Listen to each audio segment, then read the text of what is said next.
This is another 419 Grind exclusive.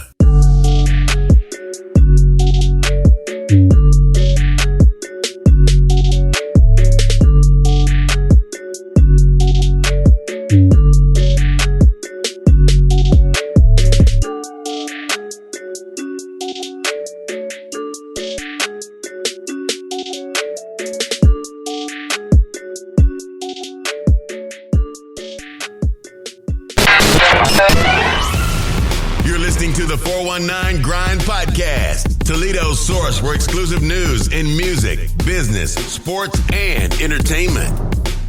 DJ Scot Smoove, what's up? What's up? What's going on? Man, I'm trying to get you in here to. I'm doing a kind of like a reflection of the history of the Toledo DJ. So I kind of want to talk to you about how you started DJing and how everything grew from when you was a kid to now. Okay, well, it started when I was a kid. I was always into music, right? Because it was always around my house. My mom, my auntie, my uncle, they were into. My aunt, she sung. She was in a group that was signed by James Brown. Back in 1970. Yeah.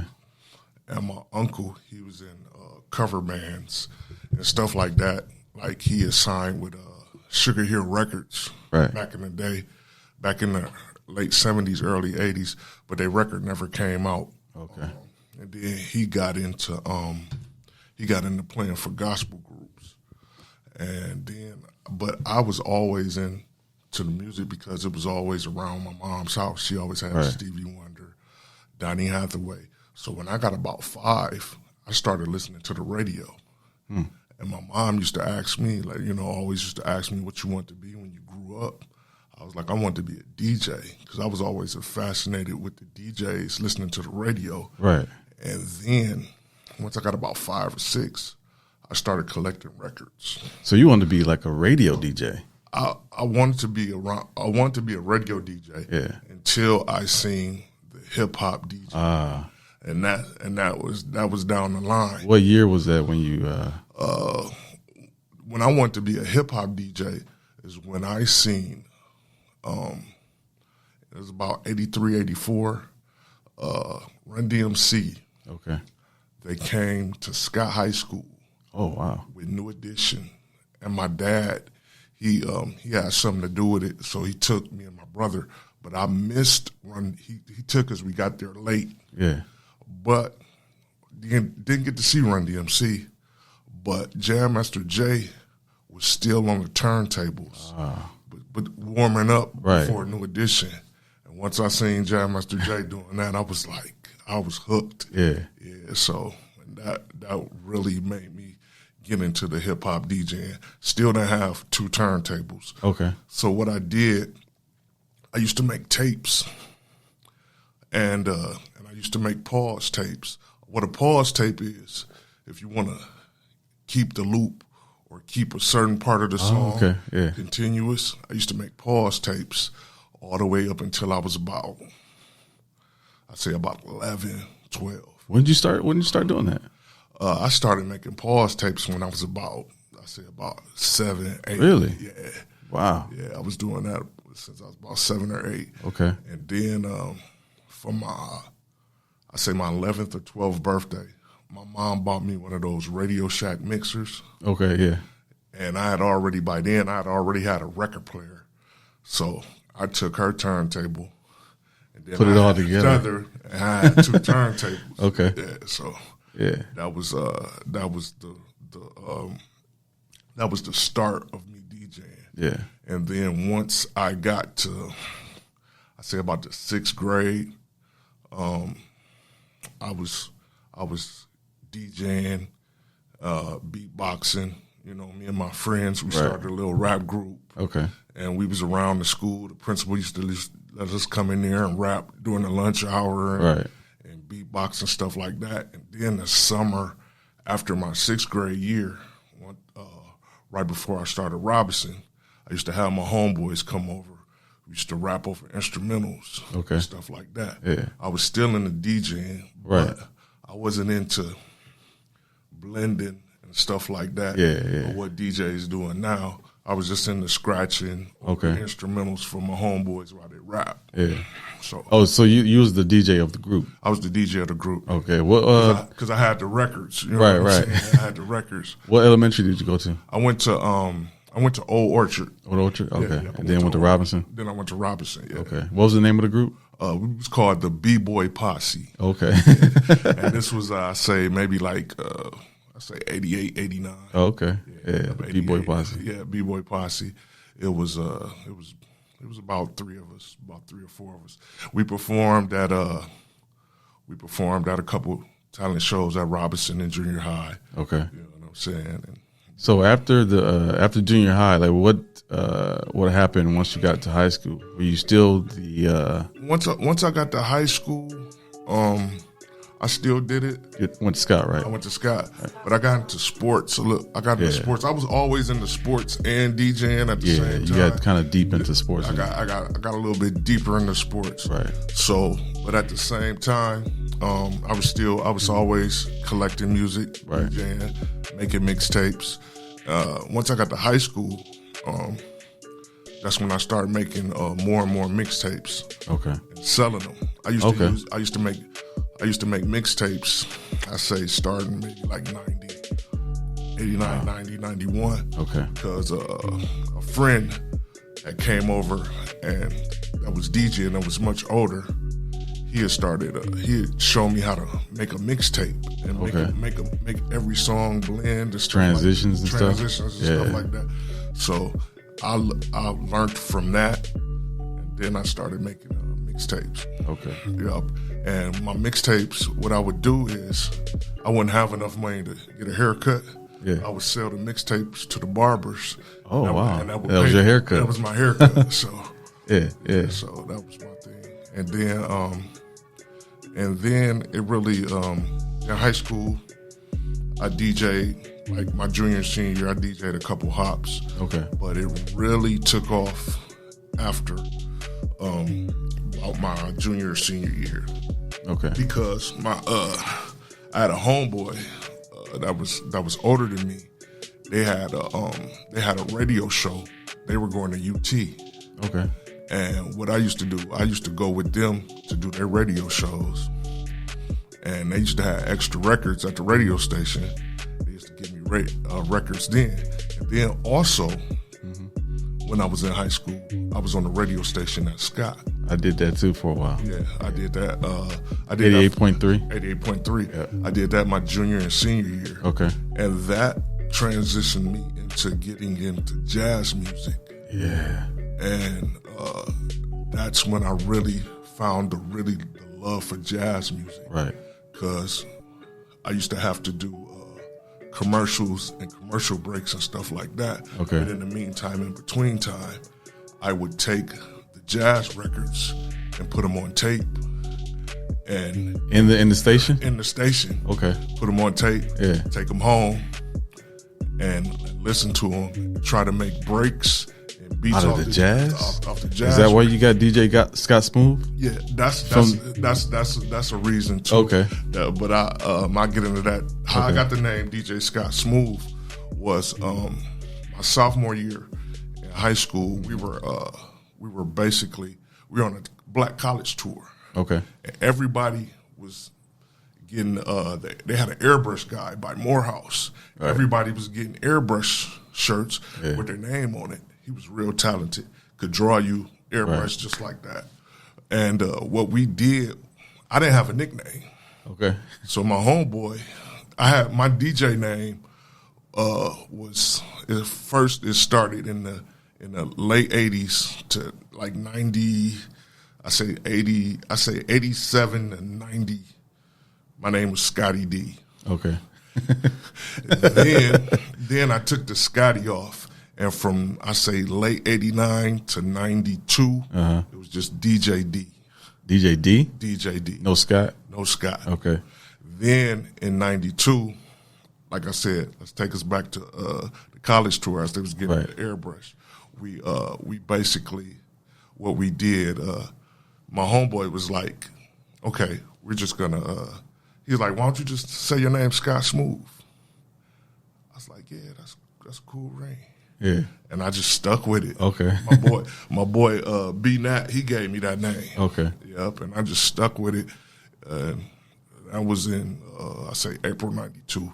Okay. Because I remember the hot song at the time was Crisscross Jump and Daz Effects, and that's when Arrested Development had just came out and stuff like that. So that's around that time.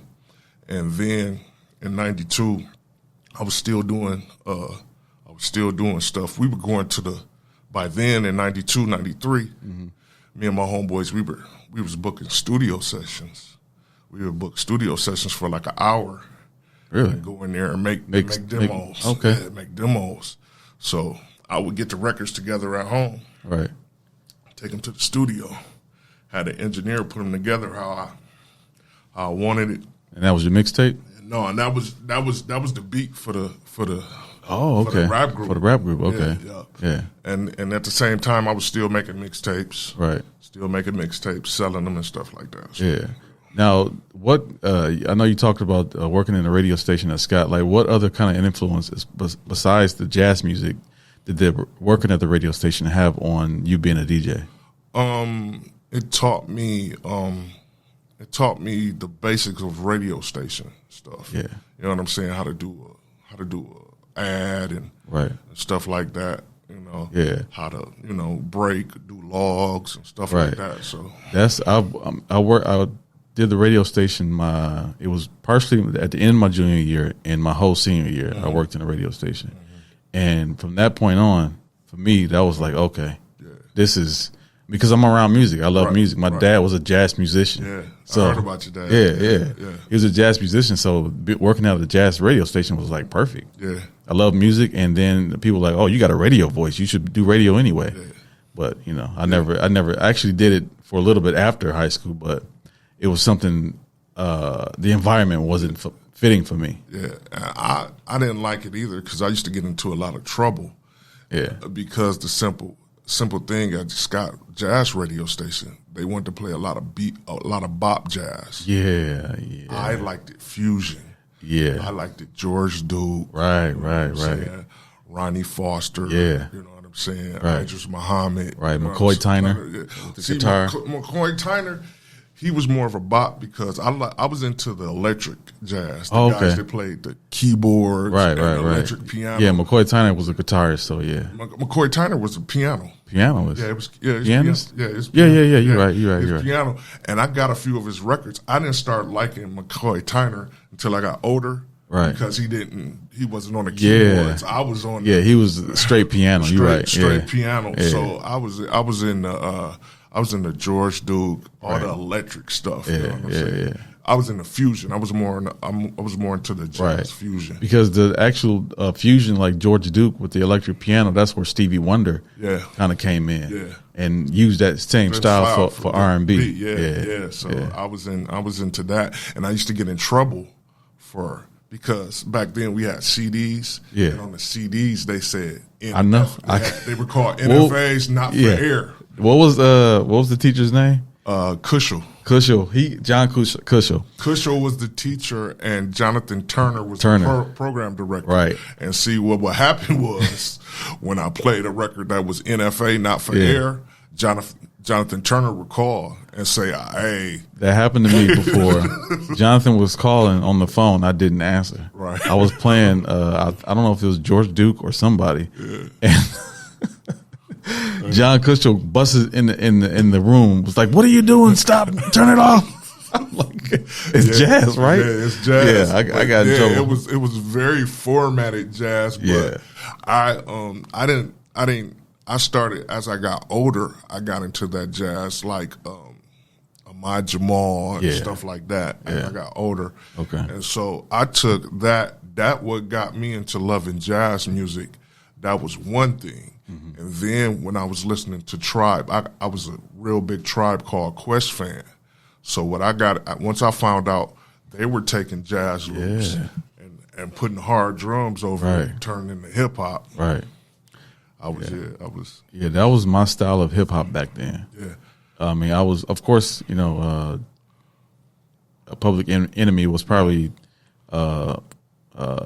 top back then as far as like well known because they were on MTV because of the brash, kind of look that they had and the feel that they had, and then you come with them coming out with something smooth and kind of like the dichotomy of what Public Enemy was putting out. Right. So I was drawn to that even more. Right. So when you after you what year did you graduate from Scott? I graduated in 94. 94. Yeah, okay. So my high school years, I tell people right now, my high school year, the music between 90 and 94, people are still loving to this day. Yeah. You got to think about all the artists that came out, all the good R&B, it was a really good era when I was in high school. Right. So, yeah. Yeah. What was like your favorite group or your favorite artist during that era?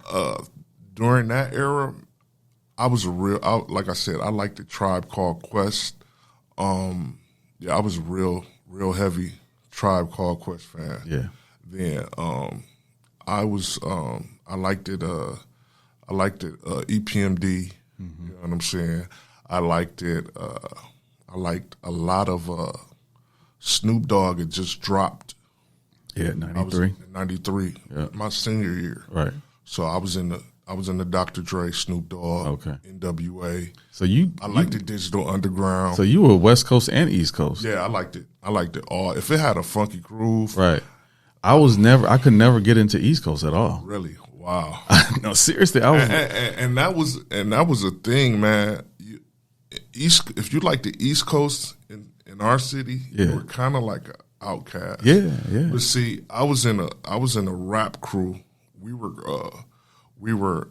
was in the 90s, and we were called the Funkasaurus people, and our type of music was kind of like the East Coast vibe. Really? But with the Ohio funk insurged okay, into that's it. So, yeah. So yeah, I was into West Coast, right? But I was always in the boom bap. I loved Gang Starr. I loved DJ Premier. Yeah. You know what I'm saying? DJ Premier, he's still one of my right. favorite producers. So that's what I was into. Q-Tip, yeah, I could DJ never Premier, I couldn't Dr. Dre. I could never get into like East Coast Dr. Dre or anything East Coast. I was always melody is what rung my ear. So when Snoop came out, when Dr. Dre came out with the Chronic, I was like, oh my God, this is rap music and it has a melody behind it. Yes, and the way that Dr. Dre put his beats together, how his albums were put together, right? You know what I'm saying? It was like basically how Quincy Jones would put albums together. Yeah, he was hip hop. The Quincy Jones of hip hop. Of hip hop, yeah, he was definitely. Yeah. What? Now, going out of high school, graduating from high school, where were your DJ? Like, how did you? Would you still like the scratch DJ? Once I left high school, I went to Central State. Okay. And I went to Central State quick out of high school. I stayed after I graduated. A month later, I was at Central State. Oh, really? That whole summer. Wow. Yeah. So that whole summer, I went straight from Central State. I DJ'd a couple graduation parties, people that graduated with me. Right. And I was straight to Central State. Wow. And there, that took me to a whole nother level. Right. I went down there and I met a lot of people that, you know what I'm saying, that changed my whole outlook on hip hop because Central State, you had people from all over the world. Right. HBCU. So so once I went there, took everything to a whole nother level. Okay. My outlook on hip hop and everything. They played a lot. They played a lot of reggae down there. That's where I really got introduced to reggae and dance hall music and stuff like that. And then it was a guy from Africa that was down there. He had 2 turntables, and he had a whole DJ set up in his dorm room. And I was always hanging out there. Yeah. And I didn't bring my setup to school with me. Right. So I used to go to his room, make mixtapes. You know what I'm saying? Yeah. And then he got a couple parties, and he wasn't really into the hip hop like that. So he would let me DJ with him at the Hops at Central State. So he played the reggae music. He played. So y'all kind of split it up. Yeah, we split it up. He played the reggae music, and I played the That's dope. And that was a couple times the on campus parties, and then we were after a while the on campus parties kind of subsided. It faded out, and then we started going to Dayton. And having the parties were in the clubs at Dayton. So I was just used to sit back and just soak up how the DJs in Dayton and stuff like that would do and stuff like that. So you think you brought any kind of influence back from working in Dayton and working with the reggae DJ?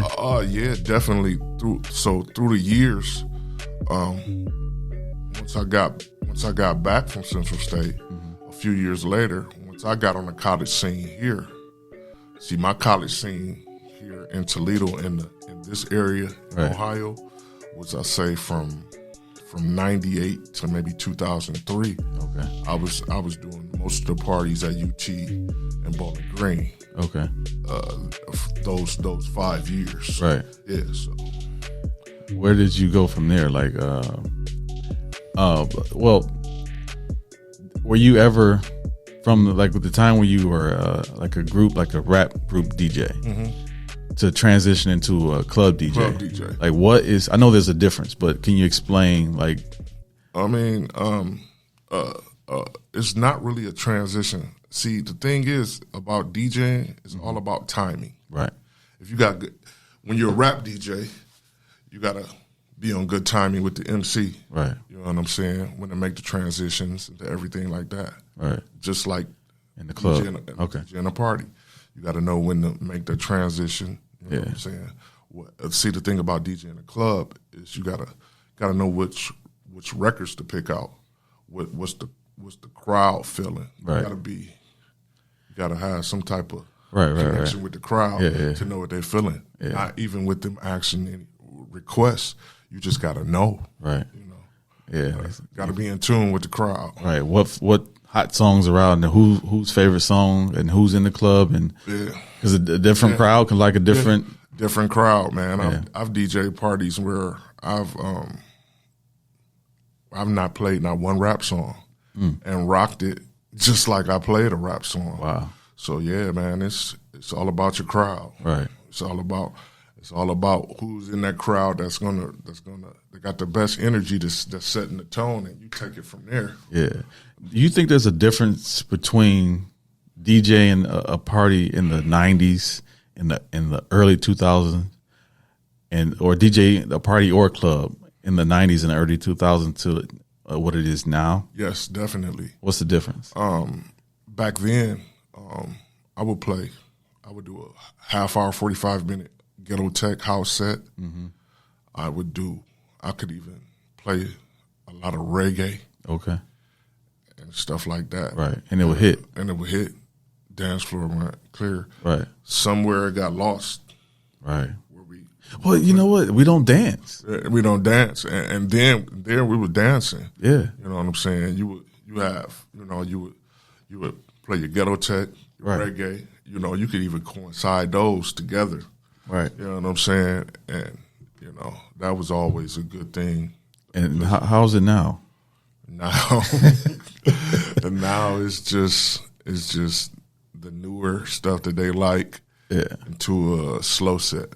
You might be able to do a reggae in a regular club, but I was DJing for like 2 years. I DJ'd a Caribbean club here.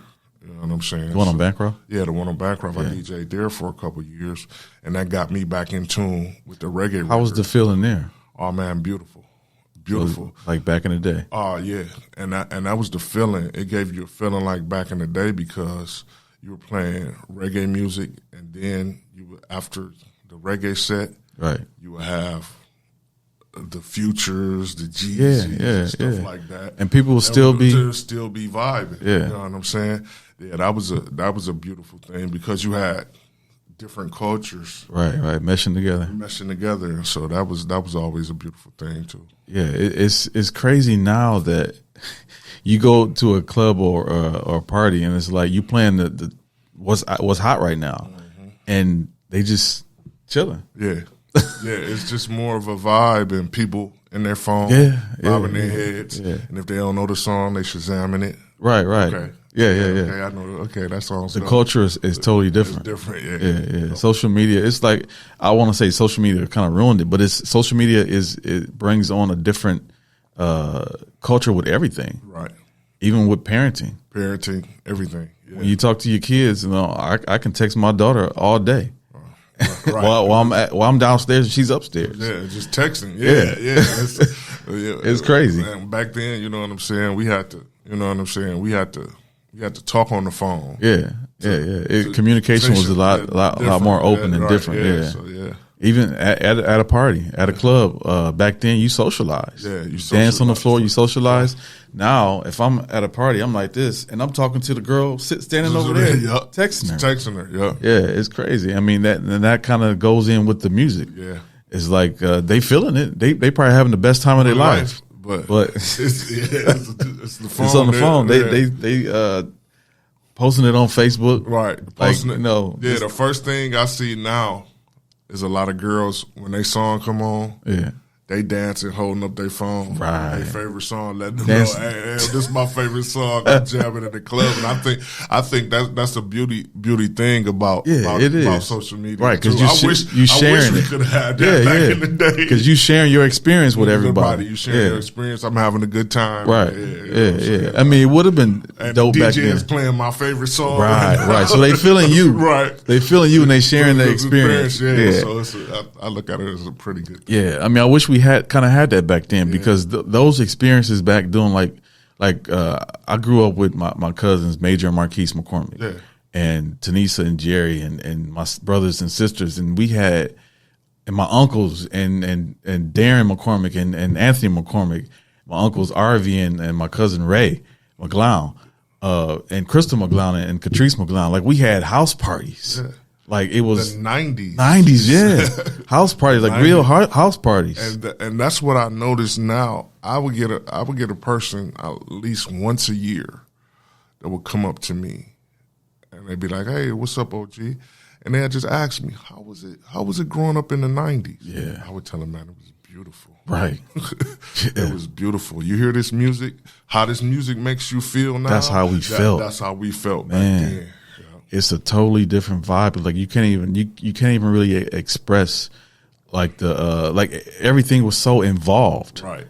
Like the music, like we felt the music. When Tupac had an album that came out in 94, it was like, oh my God, this is like Tupac's new album. And everybody was like feeling everybody had Me Against the World. And you were right around, you were here. That's what everybody was playing and stuff. So is that when CDs first started coming around? Yeah, CDs, they came out in the late 80s. Okay, but it wasn't mid to late 80s. But they didn't really get to popping until like the 90s. Yeah, because I remember because they were so expensive. Right, they were so expensive. CD players in a car. Yes, was so expensive. Yeah. I remember my cousin Chris McGlown. He was always had. I remember him. Oh my goodness! Always had his music. Always had his music. He used to come down my mom's street when I was little. What street? In the OST in Glenwood. Yeah. Shake the house. Man. Shake the house. It was like he had a big concert speaker in his trunk. I thought he used to be playing records in his car, rolling down the street. I mean, it was crazy, and it was so crystal clear. Yeah, but then and he got me hip to a lot of songs just by riding down the street. Right. That's how you heard the new music was from him. Right. You didn't have no Shazam. You just had to remember it in your head. Like, right. Yeah. I remember the first time he put a CD in his car. We was like, "What is that? Yeah. Why does it sound so clear?" Yeah, and you heard it down the street. It was still as clear. Yeah, man. He was something. He wasn't a DJ, but he was. I think he was big to the culture. Yeah, ain't that crazy though? Yeah, he was big just by having a booming system, right? And because that was the thing back then. That was the thing back then. And if you had a booming system, that would that's how a lot of rappers got on. Yeah. Like, play my CD. Play my CD. Right. And beat it through the hood. Yeah. Right. That's how I got hip to Notorious Big when I was at Central State. Okay. It was a dude, he was from New York. He was coming, he was right up on the yard in Central State, and he was beating Unbelievable. Okay. And all I had heard a little bit of Juicy. They was playing Juicy on the radio, but I wasn't hip to Unbelievable. And I was like, "Hey man, that's the new Biggie Smalls." He was like, "Yeah, it's on the flip side of Juicy." And, yeah, man, that's how I got hip to Notorious Big, because back then I had a homeboy. He was an intern for Bad Boy. Okay. And that's how I got hip to Usher. That's how I got hip to Craig Mack. See, I was hip to Craig Mack, but I wasn't really hip to Biggie. Right. But okay. Man, yeah. When he dropped, matter of fact, when I was at Central State, he was supposed to come and do an autograph signing. Wow. They had the pictures and everything. Yeah. Notorious Big coming to do an autograph signing and stuff like that. So, that's crazy. Yep. And that next year, in '95, Faith did the homecoming at Wilberforce. Really? Yeah. Yep. Wow. Yeah.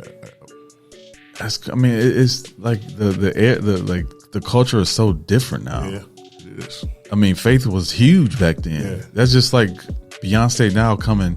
I won't say Beyonce, but somebody like a high female artist coming and doing the homecoming for UT or Scott. Yeah. But that could have really happened back in '97 when Destiny's Child dropped and they was on their promotional tour and stuff like that. So it was like that. Right. Mm-hmm. Like we had so much like culture. Like people don't look at Toledo as a deep rooted hip hop or music culture, but I think it is. Oh yeah, definitely, because we get from the East Coast. We get the stuff from Cleveland, because Cleveland is the main market on the East Coast. Right. That's how I used to find out a lot of hip hop rap when I was younger. I had a cousin that stayed in Cleveland. Okay. And every time I used to go visit him in Cleveland, I would always get hip to something new. Right. Because Cleveland was the major market on the east of Ohio. Right. So we had Detroit. We were always listening to Detroit radio stations. Yeah. Because we didn't have back then. We didn't have a Juice. We didn't have a FM radio station, the Juice. We had VOI. Yeah, they didn't. But they played a little bit of rap. Yeah. You know what I'm saying? Yeah. But it was AM. We wanted to hear it as kids. We wanted to hear it just like JLB. Right. Yeah. Clear. Stuff like that. But you know what I'm saying? Because we made tapes. We taped stuff off the radio. Right. Yeah. And if I taped it on the AM, it wouldn't sound as good. It's gonna be fuzzy. So that was a thing too. So we got Detroit, we had Cleveland, and then we had the stuff from Dayton and Cincinnati. Right. See, Cincinnati was a market for a lot of Southern rap. Yeah.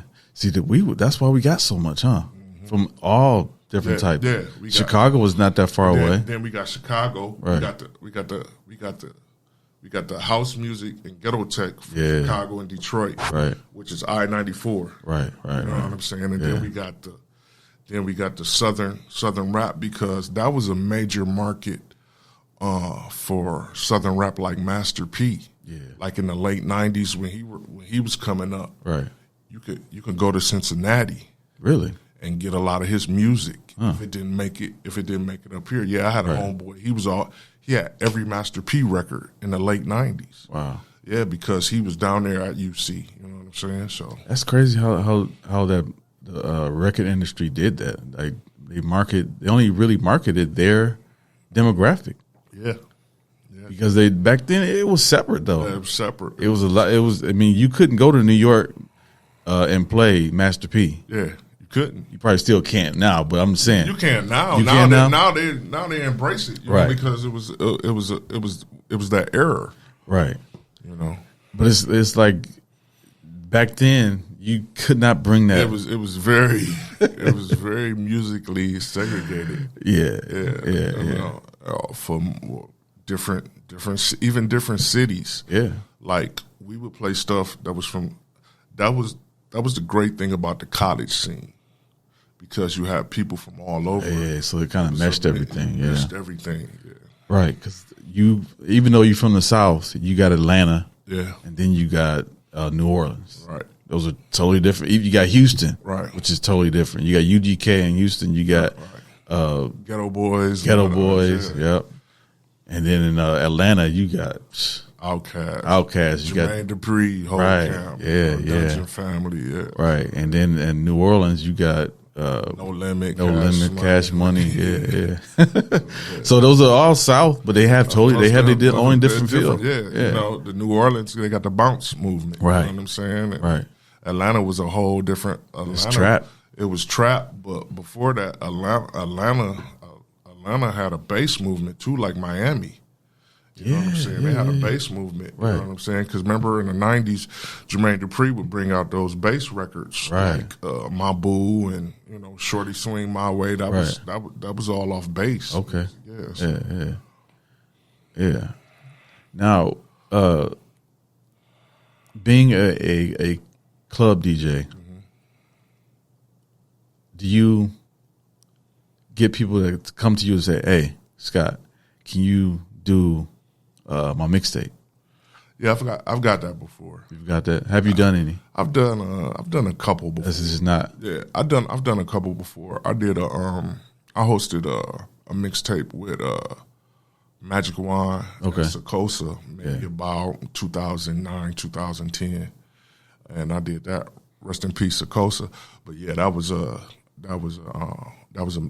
last mixtapes I did, and that was maybe 2010, 2011. Okay, so what are you doing now? As far as now, what am I? Right now, I'm still in the clubs, Virginia, a little bit. I'm a record collector, and I have a record store. I have an online record store. Really? Yeah. So I have an online record store, and then I'm in the process now of starting my own internet radio station. Wow. Yeah. So be on the lookout for that. Okay. So yeah. So is it straight hip hop? It's gonna be everything. Everything. Okay. Everything. It's gonna be basically everything that most people want out of a radio. I'm gonna be doing. Me and my partner, we're gonna be doing a lot of the programming. Okay. We're gonna play people's records. Local. We're gonna play local records. We're gonna play local. What we're also gonna do, we're gonna play all types of music. We're gonna play jazz, but it's gonna be that up tempo, that good stuff. We're gonna play the jazz with the hip hop vibes and stuff like that. Old stuff and new stuff. Old stuff, new stuff. It's not gonna be long as it's good music. It's gonna make you bounce and make you feel good. Right. That's the whole. I like that. Yeah. Now, tell me about the DJ scene now. How is it? I know there's a lot of young DJs, but not that many. Yeah. I don't know if people kind of lost the love to get into it, but I don't see any younger kids getting into DJing.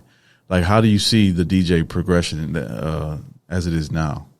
It could progress, but the thing is, you got to put in work. Yeah. People feel vibes. Right. You know what I'm saying? And they know if you ain't, if you ain't putting in the work, and you know what I'm saying? And then a lot of DJs now is just for show. People think they can go get a controller, download some music, and be a DJ, and just come with an image and just be a DJ. Right. But people have feelings. They feel the music. Yeah. You know what I'm saying? So it takes some work to be a good DJ, to play the good music and stuff like that. So, right. Now, a lot of female DJs are out. Yeah. I mean, and then they have their own kind of vibe. Yeah, I like it. Yeah, I like it too. I think it's beautiful because back then we didn't have a lot of female DJs, man. I mean, I can't. When I think back, I don't know if anything I can name. I think the emergence of the female DJ is a beautiful thing. Yeah, it is. It's a beautiful thing. Even my daughter, she's hinting at, Dad, I want to be a DJ. I said, really? Okay. All right, that's cool. You got to put in some work, though. Yeah. What would you tell like a person getting into DJing? What kind of advice would you give? I would first tell them to build their catalog. Yeah. You know, build your music catalog up. Then find a niche.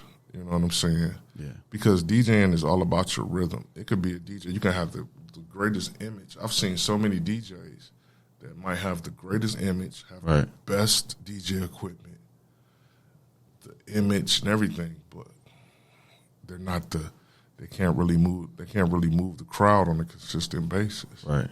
So like how does somebody learn how to do that? Just by practicing? Just by practicing and watching and finding your rhythm. That's the thing about DJing. You got to find your rhythm. DJing is about being a good DJ and it's about making good transitions and being on beat. You know what I'm saying? Yeah. There's a lot of DJs out here that play great songs. Right. But they don't know how to transition to the next song. I've heard some. Yeah. They play great. They play great songs. But then you go from that song to that song. Like that transition was terrible. Transition was, you know what I'm saying? And Yeah. that's a main thing about being a good DJ. Right. I mean, watch the greats. Yeah. Watch the greats. Watch the DJ Scratches. Watch the Jazzy Jeffs. Right. Watch, you know what I'm saying? Watch the greats. And it's easy to do that now. Yeah, and because they're out on Facebook on Live, social media, and that's the thing, man. Watch DJs like that can watch your favorite DJ. Yeah, that's the upper echelon. Yeah, don't try to be like him. Right. But take little pieces here and there. Right. From that and make it you, and that's a way you can learn too. Yeah. You know what I'm saying? Right. Like it's been people that ask me how do you DJ? I said just find a rhythm, have a good rhythm, drop it on the one, boom.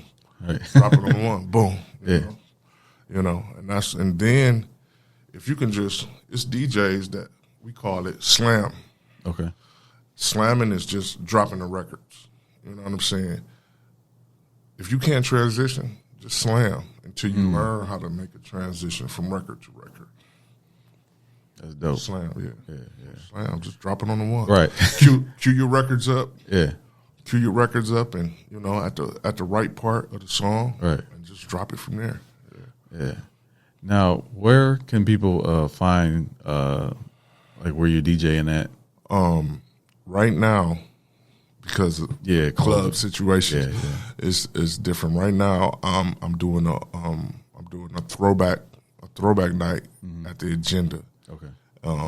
It usually starts at 6 to 10. Right. It's in that area. I mean, it could vary because the club situations right now. Right. So but right now, that's the main one that's been steadfast for the longest clubs since the the pandemic and everything like that. So. Have you done any live DJing on Facebook? Yes, I do that all the time. You can go to my Facebook page and find some of my live DJing that I've did within the past 3-4 months since the pandemic. What's your social media? DJ Scot Smoove. Is that on Facebook and Instagram? On Instagram is DJ Scot Smoove. That's DJ SCOT SMOOVE. Okay. And on Facebook is Scott Scratchins, DJ Scot Smoove. Okay. We got to do this again. Yeah, definitely. And what I want to try to plan is a live DJ night here with you. All right, for sure. And we do something live and, music go through the Facebook streaming. And yeah, we can do that. Yeah, we'll set it up. Yeah, definitely. All right, well, thanks for coming by. No doubt. And I'm looking forward to it. I'm looking forward to it, too. Thanks, man. Yep, no problem. OmniBeats.com. Thanks for watching this exclusive interview with the 419grind.com.